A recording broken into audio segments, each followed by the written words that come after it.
Today's story is called Hunwicks' Egg. It's by Mem Fox and it's illustrated by Pamela Loftus.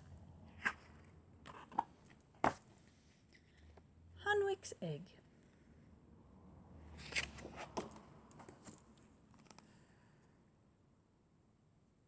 Once upon a time, at the edge of a wide and dusty desert, there lived an old bilby.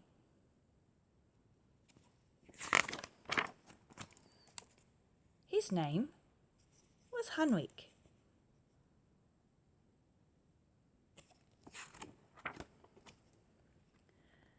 One morning, Hunwick sat up and sniffed the wind.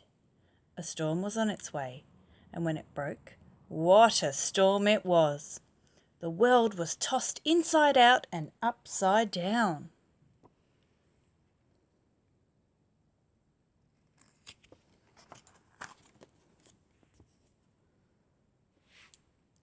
In the evening, when the skies had cleared, there lay, close to Hunwick's burrow, a most curious egg.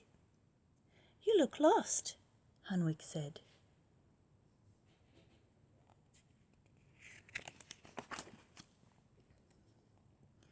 Hunwick called on his neighbours. "Whose egg might this be?" he asked. None of them knew. "I've never seen an egg so beautiful," said Emu. "It must come from far away," said Echidna. "It needs a home," said Cockatoo.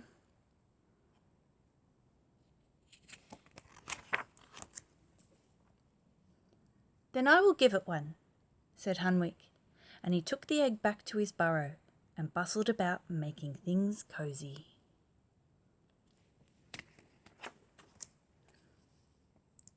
"You'll be safe with me," Hunwick said.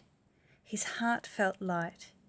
He was already fond of the egg and wondered what would happen when it hatched.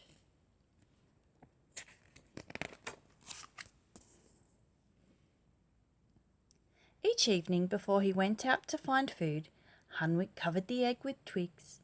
As he left, he smiled and said, "Mind you behave while I'm away." And then he waved goodbye, although the egg never waved back. Neither did it hatch.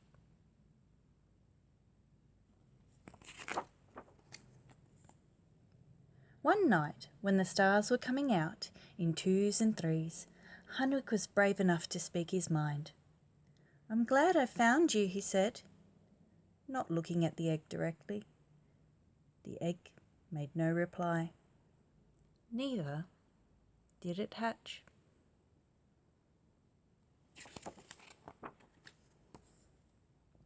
Hunwick and the egg often sat side by side in the moonlight.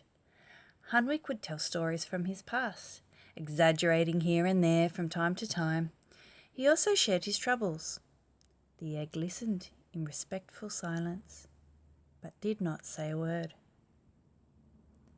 Neither did it hatch.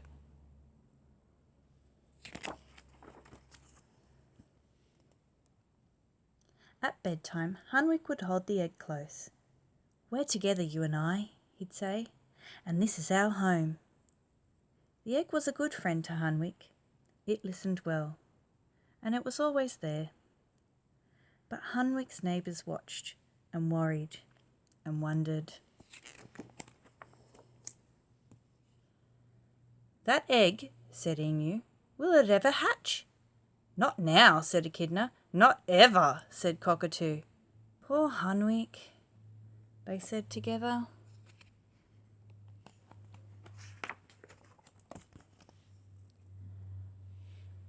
But Hunwick wasn't sad.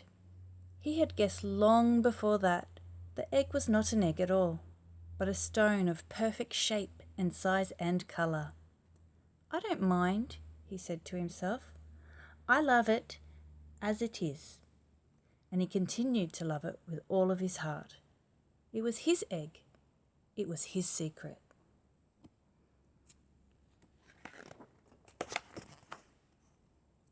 And it remained his friend forever.